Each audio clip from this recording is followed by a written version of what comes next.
Na aula de hoje vamos estudar sobre as reformas protestantes e a Contra-Reforma.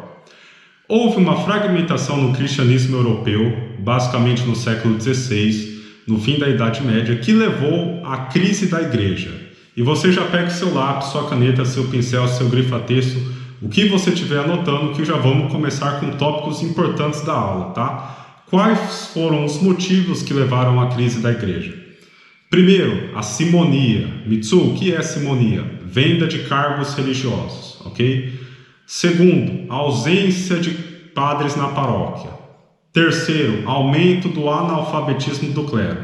Lembrem-se que na Idade Média, basicamente o clero era a única classe social que era alfabetizada em toda a Europa, ou seja, eles detinham o monopólio da interpretação da realidade, ou seja, o teocentrismo. Nesse caso, o analfabetismo do clero estava aumentando, ok? Quarto, venda de relíquias sagradas. E quinto, o mais importante, esse anote com todas as cores, que foi o principal motivo para levar as reformas protestantes, a venda de indulgências. O que é a venda de indulgências? Basicamente, funciona assim: você paga a igreja para comprar o perdão dos seus pecados, tá?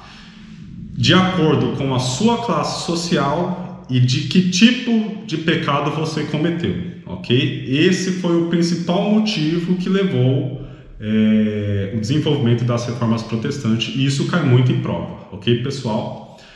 As reformas protestantes se desenvolveram em vários países. Nós vamos estudar os principais países em que elas se desenvolveram e os que mais caem em prova, tá? Dentre eles, Alemanha, Suíça e Inglaterra, ok? Começando pela Alemanha, que seu principal expoente foi Martinho Lutero. Martinho Lutero, insatisfeito com as vendas de indulgências, foi lá e elaborou as 95 teses, a maioria delas criticando essa venda de indulgências.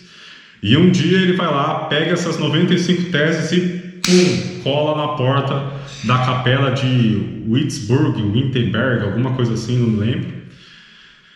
E a igreja pega e fala: cara, esse cara tá doido, o que a gente vai fazer? E aí, anotem aí, surge a dieta de Worms. O que foi a dieta de Worms? Basicamente foi o que a gente vai fazer com Lutero, né? Alguns defendiam, outros não. Mas o que é importante? Após essa dieta de Worms, Lutero começou a fugir, né? Começou uma fuga constante de Lutero. Só que ele não desistiu das suas ideias, ele passou a divulgar mais suas ideias. E aí que levou ao desenvolvimento da dieta de Spira. Dieta de Spira foi a proibição, a conversão da doutrina luterana. Aí a Alemanha pegou e falou assim, a igreja pegou e falou assim: não, chega, ninguém mais se converte ao luteranismo. Proibiu o luteranismo na Alemanha, tá? Um pouco mais para frente surge a Paz de Augsburg. Paz de Augsburg foi a liberdade religiosa. Ok, galera? Também cai bastante em prova, é bom anotar. O que nós temos que entender também? Os princípios do luteranismo, que são 3 basicamente: salvação pela fé, livre interpretação da Bíblia, inclusive ele traduziu a Bíblia para o alemão, e a existência de somente 2 sacramentos, né? O batismo e a Eucaristia, tá? E o luteranismo, inclusive, ele recebeu apoio muito da nobreza, tá? Esses são os principais tópicos do luteranismo. Partindo agora para o segundo país, que foi a Suíça, nós temos o principal expoente, o Calvino, né? Que deu origem ao calvinismo. O calvinismo, nós temos os mesmos princípios do Martinho Lutero, menos o da salvação. E agora anotem, galera, que é muito importante. Menos a salvação, porque ele traz a ideia de predestinação, ou seja, você descobre o seu destino através do trabalho, tá? Isso trouxe uma mudança na visão do trabalho. A gente tem aí, não é à toa que a gente tem uma das maiores obras de sociologia nessa época, A Ética Protestante e o Espírito do Capitalismo, de Max Weber, tá? E é lógico que o calvinismo aí teve o apoio da burguesia, né, em massa. O calvinismo ele se espalhou rapidamente por vários países fora da Suíça, né? Dentre eles destaco Escócia com os presbiterianos, França com os huguenotes, Inglaterra com os puritanos, ok? Esses são os calvinistas, como são os calvinistas conhecidos nos outros países, ok, galera? Bom vocês anotarem também. E na Inglaterra, como que foi? Inglaterra, galera, foi um pouco diferente, porque a reforma ela não tem a ver muito com a religião, ela é puxada um pouco mais para o lado da política. Por quê? Qual o contexto em que estamos? Estamos no governo de Henrique VIII, e Henrique VIII está casado com Catarina de Aragão, que é uma rainha espanhola.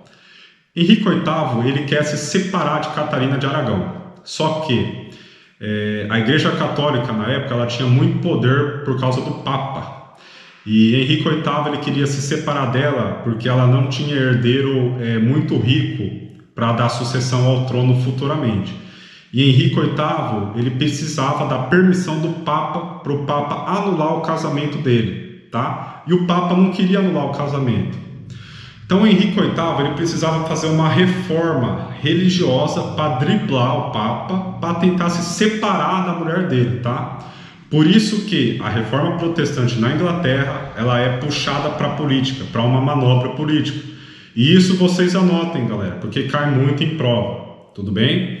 Então a reforma na Inglaterra ela tem uma razão aparente, tá? Que é o divórcio do casamento, só que a verdadeira razão é a separação da igreja e do Estado, ok? Com isso, Henrique VIII cria, anotem com todas as cores, o ato de supremacia, que é a criação da igreja anglicana, ou o anglicanismo, tá? A tática de Henrique VIII deu certo, ok? Henrique VIII morre, assume Maria Sangrenta. Maria Sangrenta, vocês já vão entender o porquê desse nome. Maria Sangrenta era contra o anglicanismo, então ela dá uma perseguição muito violenta a esses anglicanos, de modo que volta ao catolicismo no período do reinado dela, tá? É uma perseguição muito violenta, por isso desse nome dela, tá? Aí Maria Sangrenta morre e é instituído o ato de supremacia número 2, que volta o anglicanismo de novo na Inglaterra, ok, galera? Basicamente, de reforma protestante, esses são os 3 principais países, tá? E esses são as reformas mais cobradas. Se vocês dominarem isso, vocês têm tudo para fazer uma ótima prova, beleza? Mas e a igreja? Como que fica com tudo isso? Com todos esses movimentos, com essas reformas, com esses protestos? A igreja ficou quieta? Não, a igreja pegou e falou, não, nós temos que fazer alguma coisa. Aí que vem a contra-reforma, a resposta da igreja, tá? A contra-reforma foi um conjunto de medidas para barrar o avanço desse protestantismo, ok, galera? Então, a igreja ela pega e convoca os cargos mais altos dessa instituição, e agora se anota com sua caneta, pincel, grifa-texto, com a sua pena em todas as cores, ela convoca o Concílio de Trento, tá? Foi uma reunião com esses cargos mais altos para decidir o que eles iriam fazer. Concílio de Trento cai muito em prova, galera. Vamos destrinchar o Concílio de Trento agora, tá? Concílio de Trento, do Concílio de Trento sai as medidas internas e as medidas externas. Vamos começar com as medidas internas. Quais eram as medidas internas? Primeiro, reafirmação dos dogmas. Segundo, ampliação dos seminários. Terceiro, os mais importantes, anotem com todas as cores, fim das vendas de indulgências, tá? Que era a principal crítica das reformas protestantes, ok, galera? Partindo para as medidas externas agora. Quais foram as mudanças? Primeiro, criação do Index. Index era uma lista de livros proibidos na época, ok? Segunda medida, reativação da Inquisição. E terceira medida, a Companhia de Jesus. Companhia de Jesus, uma companhia para catequizar os povos, ok, galera? Basicamente, do Concílio de Trento saem essas medidas, tá? Isso chove de questões em provas, ok? E é lógico, o choque entre católicos e protestantes levou ao desenvolvimento de várias guerras de religiões. E eu trago aqui as duas que mais caem nas provas, que é a Noite de São Bartolomeu e a Guerra dos 30 Anos. Por que essas duas são as que mais caem nas provas? Primeiro, devido à violência da Noite de São Bartolomeu, e a Guerra dos 30 Anos devido à grande durabilidade dela.